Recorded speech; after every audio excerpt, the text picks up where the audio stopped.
নমস্কার বন্ধুরা, তোমরা সবাই কেমন আছো? আশা করি তোমরা সবাই খুব ভালো আছো। আজকে করেছি চিকেন প্যাটিস। নিয়েছি 200 গ্রাম ময়দা, তেল, নুন। সব কিছুকে ভালো করে মিশিয়ে জল দিয়ে আমি মেখে নেব। চিকেন প্যাটিসের জন্য আমি চিকেন নিয়েছি। চিকেনগুলোকে ছোট ছোট করে কেটে নিয়েছি। পেঁয়াজ, রসুন, আদা সব কুচি করে নিয়েছি। দুটো আলু আমি সেদ্ধ করে নিয়েছি। আলু সেদ্ধটাকে আমি গ্রেটার দিয়ে গ্রেট করে নেব। আপনারা চাইলে মেখেও নিতে পারেন। এরপর কড়াই বসিয়ে কড়াইতে তেল দিয়ে রসুন, আদা, পেঁয়াজ দিয়ে দিলাম।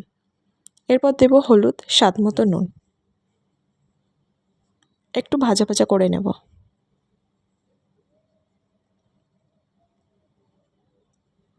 ভালো করে ভাজা ভাজা হয়ে আসলেই আমি চিকেনটাকে অ্যাড করলাম। তারপর নাড়িয়ে চাড়িয়ে নিয়ে আমি ঢাকা দিয়ে দেব।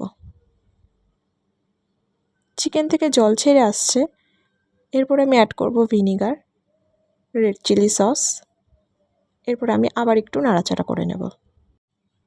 এরপর গ্রেট করে রাখা আলুটা আমি অ্যাড করলাম। সব কিছু ভালো করে মিশিয়ে নেব। ভালো করে মিশিয়ে নিয়ে আমি নামিয়ে নেব। চিকেন প্যাটিস তৈরি করার জন্য পুরটা ভালো করে তৈরি করে নিলাম। দোকানের চিকেন প্যাটিসে তো নানা রকমের ডালডা মেশানো হয়, তার জন্য মাঝখানের লেয়ারগুলা খুলে ওঠে। তো আমি সেই ডালডার বদলে আমি অ্যাড করেছি 4 চামচ ঘি, তাতে 1 চামচ ময়দা দিয়ে ভালো করে মিশিয়ে নিলাম। এরপর আমি লেচি কেটে নেব। লেচিগুলোকে কেটে ভালো করে গোল গোল করে এবার আমি রুটিগুলোকে বেলে নেব। আমি এখানে 8টা রুটি বেলে নিয়েছি। প্রতিটা রুটির উপরে আমি ঘিয়ের তৈরি মিশ্রণটাকে দিয়ে দেব।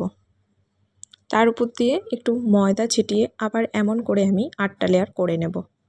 সেম প্রসেসে আমি করতে থাকব।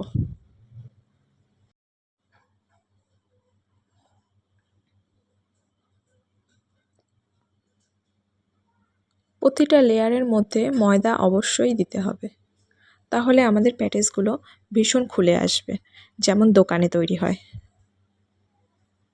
দেখুন বন্ধুরা, 8টা লেয়ার একদম তৈরি হয়ে গেছে। এবার আমি একটু উপর দিয়ে ময়দা দুদিক দিয়ে লাগিয়ে আবার বেলে নেব। ভালো করে বেলে নিচ্ছি। বেলে নেওয়ার পরে আবার আমরা মিশ্রণটি দেব ঘিয়ের, আবার এটাতে ভাঁজ করা শুরু করব।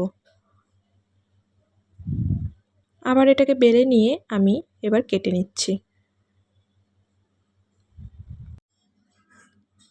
আমরা প্যাটিসের আকৃতিতে কেটে নিয়েছি। এবার হালকা বেলে মাঝখানে পুর দিয়ে প্যাটিসের শেপ দিলেই তৈরি প্যাটিস। এবার শুধু ভাজার পালা।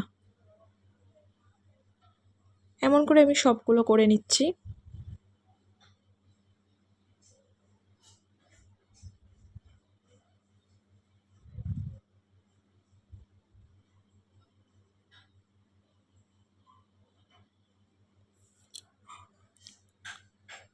এরপর আমি কড়াইতে তেল দিয়ে, কড়াইয়ে তেল গরম হয়ে আসলেই আমি প্যাটিসগুলোকে ছেড়ে দেব।